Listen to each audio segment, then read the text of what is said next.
Buenas noches, bienvenidos a Noches en Casa. Una vez más nos encontramos para continuar aprendiendo más de la palabra de Dios, para guardar ese tesoro en nuestros corazones, para ponerlo en práctica y escuchar la voz de Papito Dios. Vamos a iniciar con una oración para que Dios abra nuestra mente, estemos atentos en este momento y no nos dejemos distraer por nada de lo que haya a nuestro alrededor.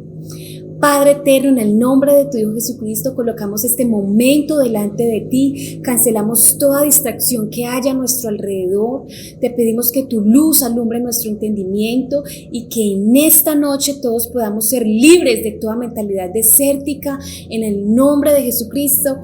Amén. Muy bien, les tengo una noticia. Hoy vamos a finalizar con 2 mentalidades desérticas. Entonces, mucha atención, porque con estas 2 mentalidades desérticas vamos a ser libres y vamos a tener la mente de Cristo. Vamos a empezar a pensar como Dios quiere que pensemos.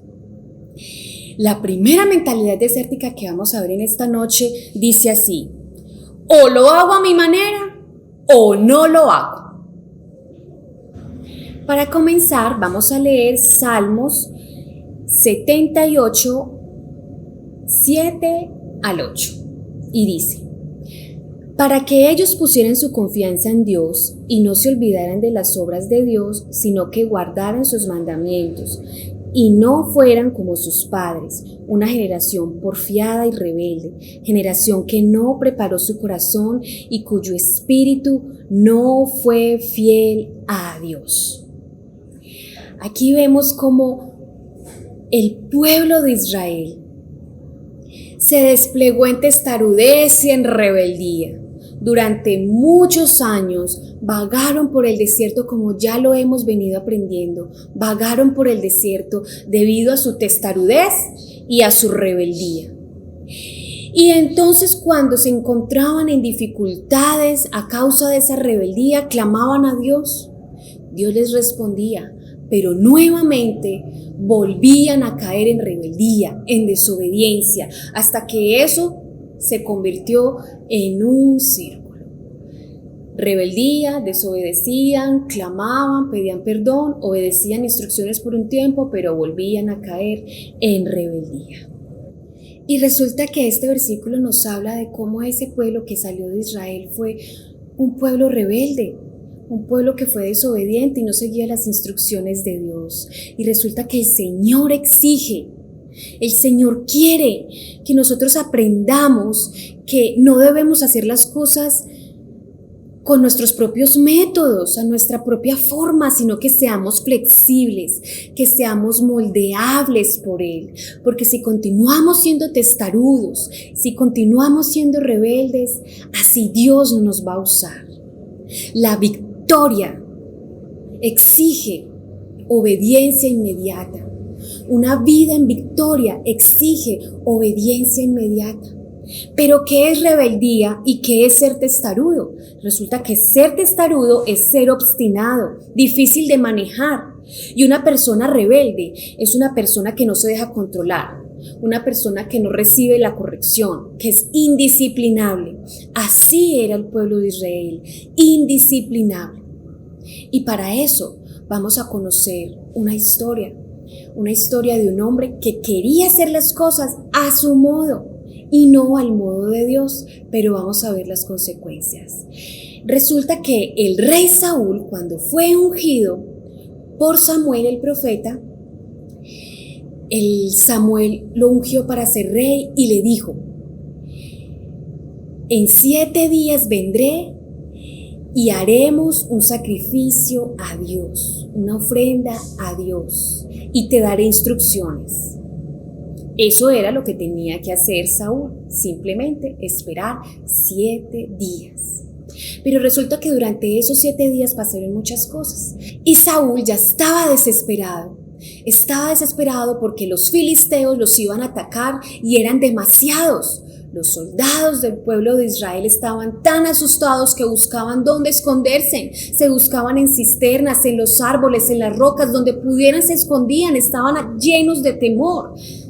Saúl, al ver todo esto que estaba pasando, decidió él mismo preparar esa ofrenda, ese sacrificio a Dios sin que llegara Samuel. Y vamos a ver la consecuencia de esa desobediencia. Recuerden que él tenía que esperar que llegara Samuel para hacer el sacrificio, la ofrenda a Dios y recibir instrucciones. Pero él decidió hacerlo solo. Y vamos a ver la consecuencia en 1 Samuel. Entonces Samuel dijo a Saúl: locamente has hecho. No guardaste el mandamiento de Jehová tu Dios que él te había ordenado, pues ahora Jehová hubiera confirmado tu reino sobre Israel para siempre. Y siguió diciendo Samuel en 1 Samuel 15, 22 y 23. ¿Se complace el Señor tanto en holocaustos y sacrificios como en la obediencia a la voz del Señor?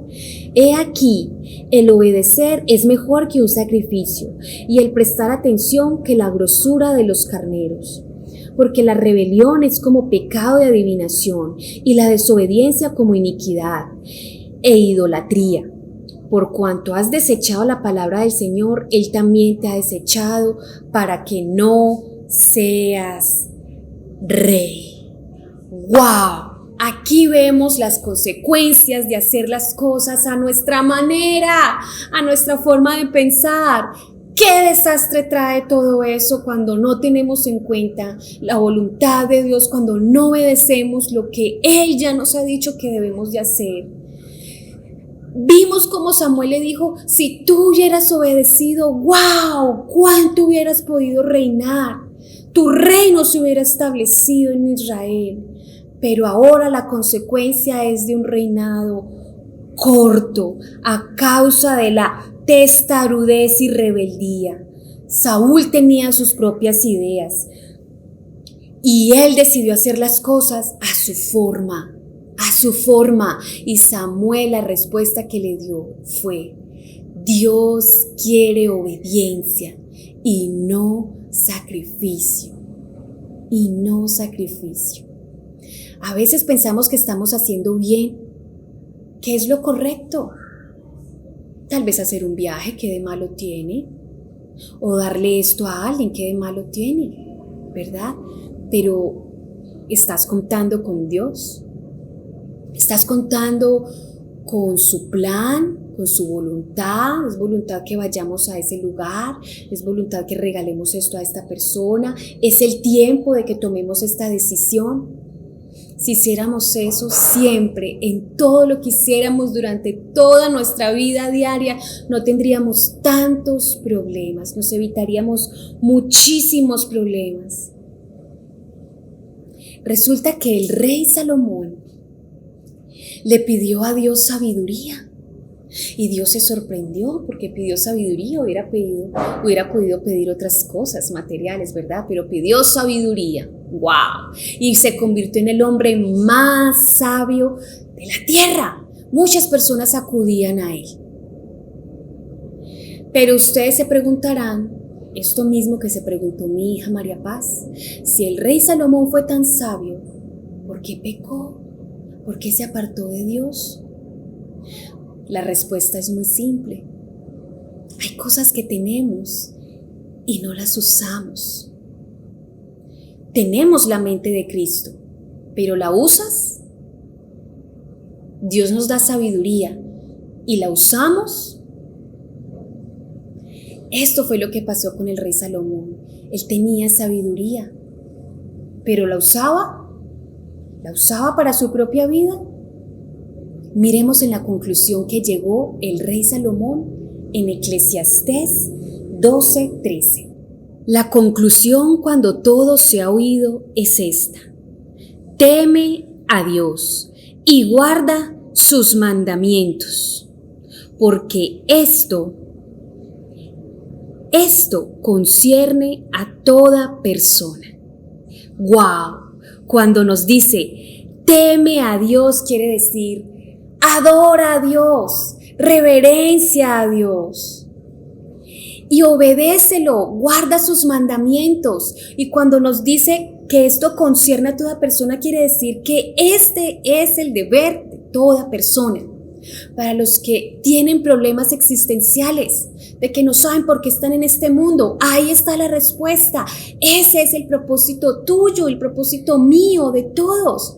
Fuimos creados para adorar a Dios. Fuimos creados para servirle, para obedecerle. Es imposible ser feliz sin obedecer a Dios. Si no obedecemos a Dios, no vamos a ser felices. Así como nosotros los padres exigimos obediencia a nuestros hijos. ¿Para qué les exigimos obediencia? Para que les vaya bien. Porque nosotros ya conocemos ciertas cosas y no queremos que pasen por lo mismo o tropiecen ahí. Les exigimos obediencia. ¿Para qué? Para que les vaya bien. Así es Dios. Él exige obediencia de nosotros porque nos ama y quiere que nos vaya bien. Es tan sencillo. Si obedecemos a Dios, nos va bien. Ahí está todo. ¿Qué hubiera sido el pueblo de Israel que salió de Egipto si hubieran seguido las instrucciones de Dios, si lo hubieran obedecido? Dios quería bendecirlos, pero no obedecieron, no siguieron las instrucciones de Dios. Mi decisión de obedecer o desobedecer trae consecuencias y afecta la gente a mi alrededor, afecta mis futuras generaciones, afecta a mis hijos. Toda desobediencia puede recaer sobre mis hijos. Toda decisión que yo tome puede recaer sobre ellos. Debemos dejar de hacer las cosas a nuestra manera y permitir que Dios nos moldee, que Dios coloque en nosotros sus pensamientos. Vamos a 2 Corintios 10, 4 al 5. ¿Qué nos dice? Porque las armas de nuestra contienda no son carnales, sino poderosas en Dios para la destrucción de fortalezas, destruyendo especulaciones y todo razonamiento altivo que se levanta contra el conocimiento de Dios y poniendo todo pensamiento en cautiverio a la obediencia en Cristo. Dios ya puso sus ideas y sus planes en su palabra, en la Biblia. Entonces, hay que examinar nuestros pensamientos. Si estoy pensando algo que no está de acuerdo a la palabra de Dios, desecha ese pensamiento y empieza a pensar como Él. Si yo tengo pensamientos de murmurar contra otros o de hacerle daño a otra persona, pues mira, ¿eso que estás pensando está conforme a la palabra de Dios? Pues no, entonces desecha ese pensamiento. Debemos dejar de hacer las cosas a nuestra manera y empezar a hacerlas al modo de Dios. Así viviremos en victoria. Ahora vamos a la segunda mentalidad. Dice esta segunda mentalidad: no merezco las bendiciones de Dios porque no soy digno. Hemos pensado así, ¿verdad? Pues vamos a arrancarnos hoy esa mentalidad. ¿Qué nos dice en Josué 5:9? Entonces el Señor dijo a Josué: hoy he quitado de vosotros el oprobio de Egipto, por eso aquel lugar se ha llamado Gilgal hasta hoy. Resulta que ese pueblo que salió de Egipto y que vagaron por el desierto 40 años, pereció, murió, porque no cambiaron sus mentalidades, su forma de pensar. Como ya hemos aprendido, querían hacer las cosas a su modo. Entonces, fueron sus hijos o sus nietos los que iban a heredar esa tierra prometida. Pero resulta que algo pasaba con sus hijos y con esos nietos. Ellos heredaron algo que Dios no quería que entraran con eso a la tierra prometida. Quería una nueva generación en esa tierra prometida. Dios les quería quitar el oprobio. ¿Qué es el oprobio? Oprobio es culpa, es desgracia, es vergüenza. Dios quería quitarles esa desgracia a esos hijos y a esos nietos de esa generación que no quiso cambiar, que se quiso quedar con esas mentalidades. Él iba a ser una nueva generación, quería quitarles eso y en cambio de ese oprobio les iba a dar gracia. Escuchemos lo que es gracia. Gracia es el poder de Dios que viene sobre nosotros, como un regalo de Él para ayudarnos a hacer fácilmente lo que nosotros no podemos hacer por nosotros mismos. Él quiere darnos de su gracia y quitarnos ese oprobio, quitarnos esa desgracia, esa vergüenza, esa culpa que cargamos de nuestros antepasados. En cambio, Satanás quiere darnos desgracia, que es el sinónimo de oprobio, quiere que carguemos con desgracia. La desgracia es la que te dice, tú no eres bueno para nada, tú no eres digno del amor de Dios, tú no eres digno de que Dios te ayude, tú no vales nada. Eso es la desgracia que Satanás quiere que convivamos con eso, que vivamos con esa desgracia, pero Dios quiere quitarnos esa mentalidad. No quiere que entremos a la tierra prometida con esa mentalidad, con ese oprobio. Él quiere vestirnos con un manto de perdón y de misericordia. Así nos quiere cubrir Dios y quitarnos ese oprobio. Claro que no merecemos el amor de Dios ni sus bendiciones, pues por supuesto que no las merecemos, pero Él nos las da como un regalo y nosotros debemos recibirla para nosotros, debemos recibir ese manto de perdón, ese manto de amor. ¿Cómo lo recibimos? Con gratitud, con toda humildad y sin dejarnos de sorprender por su amor por nosotros, por su bondad. Tenemos que recibirlo. Tenemos que recibir ese perdón, porque si no lo recibimos, vamos a seguir vagando por el desierto. Vamos a seguir viviendo una vida sin alegría, sin paz, sin bendición, sin todo eso hermoso que Dios quiere que tengamos y disfrutemos aquí en la tierra. Debemos aceptar su amor y perdonarnos a nosotros mismos.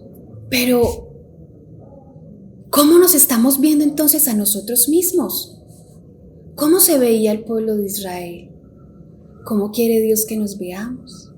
Vamos a leer Números 13:33 que nos dice: vimos allí también a los gigantes, y a nosotros nos pareció que éramos como langostas, y así parecíamos ante sus ojos. ¡Guau! Ellos vieron allí los hijos de Anak, una raza de gigantes, y se asustaron. Entonces ellos empezaron a sentir, el pueblo de Israel, la nueva generación que iba a entrar a la tierra prometida, cuando fueron a explorar y vieron esos gigantes descendientes de Anak, se sintieron que no valían nada, que no eran nada, sin importancia, que no eran capaces. O sea, se olvidaron del Dios que tenían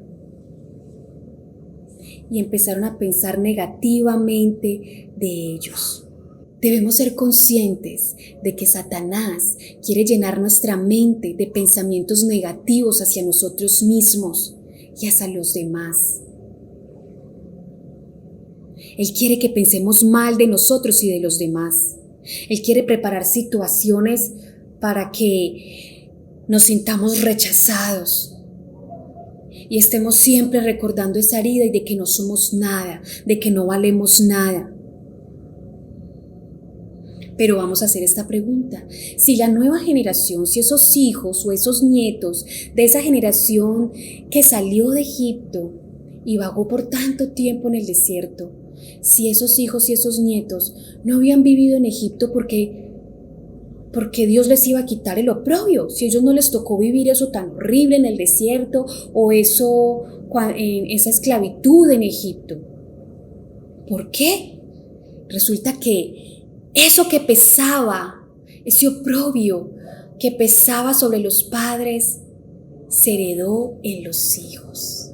Por eso Dios no quería que esa generación continuara con ese oprobio, sino que quería ser una nueva generación y quería quitarles ese oprobio, esa culpa, esa desgracia, esa vergüenza que ellos cargaban por haberlo heredado de sus padres. Entonces resulta que uno hereda esos patrones de conducta de los padres, de los abuelos. Uno hereda esos patrones, esas actitudes, esos pensamientos, uno los puede heredar. Si yo estoy hablando todo el tiempo mal de los vecinos o de otras personas, estoy murmurando, estoy siendo chismosa, mi hija todo el tiempo va a estar escuchando eso y también va a tener esas actitudes, esos pensamientos, y sus hijos también, y los hijos de sus hijos también. Eso sucedió. Entonces Dios no quería eso.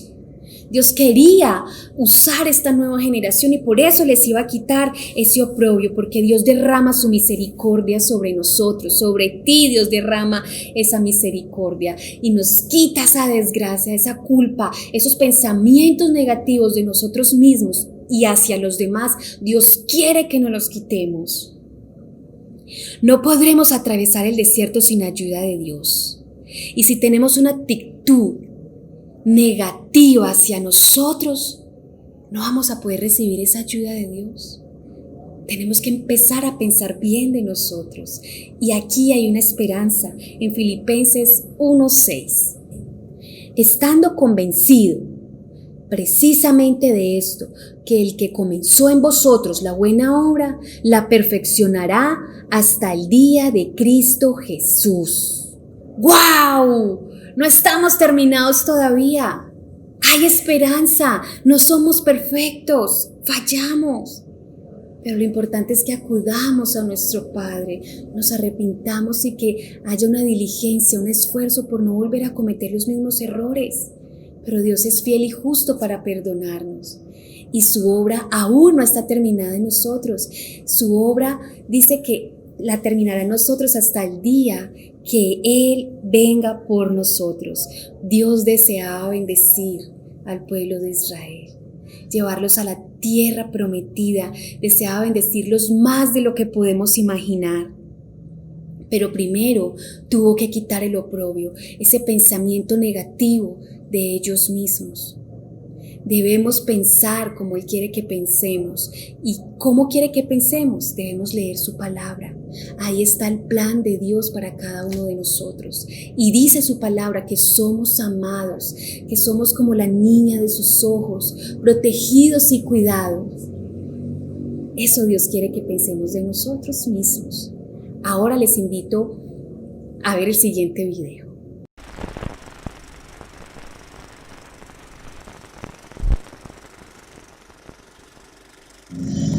Ay, no, pero ¿qué es este calor tan horrible, por Dios?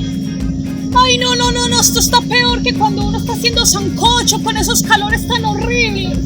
Ay, no soporto más esto, qué horror. No, esto parece el desierto del Sahara. Ay, Dios mío. Lola, ¿usted qué está haciendo en ese calor, Lola? Por Dios, véngase para acá, mire esta frescura, esto tan rico acá, hombre, Lola. Ay, Lola, usted tan charra aguantándose este calor. Ay, Lola, acá está más rico y más frescura. Oiga estos, ¿cómo que me vaya para allá? Oiga, eso allá bien caro con esa sombra y esa frescura. ¿A cómo será la entrada allá, por Dios? No, mijito, ahora no estamos para gastos. Oiga, pues. Lola, no es que esto acá es gratis, hombre. Aquí ya Jesús pagó por nosotros. Jesús ya pagó en la cruz por nosotros el precio. Aquí estamos, es gratis ya, Lola. Es gratis, es gratis. ¡Gratis! ¡Ay, cómo hace Lucho! Pero yo como no sabía eso, a mí por qué nadie me había dicho que estar allá en esa sombra y en eso ya tan delicioso era gratis. Y yo aquí que es que aguantándome este sol tan horrible. No, yo me voy para allá, que es que gratis. ¡Ay, que Jesús ya pagó esa entrada por mí! ¡Ay, no, por eso lo amo tanto! Este video nos acaba de resumir todo lo que vimos acerca de las mentalidades desérticas. Estamos en el desierto porque queremos. Estamos en esa situación difícil porque queremos. Porque Dios ya tiene una tierra prometida para nosotros. Lola estaba en ese lugar porque quería o por ignorancia. Pero Dios tiene una tierra prometida para nosotros, como nos mostró Lucho, un lugar precioso, un lugar hermoso, y es gratis. Jesús ya pagó el precio para que tú vivieras una vida en victoria, para que yo viviera una vida en bendición, llena de paz, llena de gozo. Dios ya pagó el precio por eso. Estamos en el desierto porque queremos, porque no hemos arrancado de nuestras mentes esas mentalidades desérticas, esa envidia, ese celo, esos celos, esa autocompasión, esas cosas de hacerlas a mi modo. Y el pensar mal de nosotros y de las demás personas hace que vivamos en el desierto y no en la tierra prometida que Dios quiere que vivamos. Él ya pagó el precio para que estuviéramos en esa tierra prometida, que es una vida de bendición. Vamos a orar. Padre bueno, te damos gracias porque hoy muchos velos se han caído, se han roto. Tú hoy has alumbrado nuestras mentes y entendemos que tú quieres que vivamos una vida en victoria. Y para vivir esa vida en victoria debemos vivir en obediencia, en adoración a ti. Ese es nuestro propósito aquí en la tierra. Ayúdanos a entenderlo y a vivir como tú quieres que vivamos. En el nombre de Jesucristo, amén.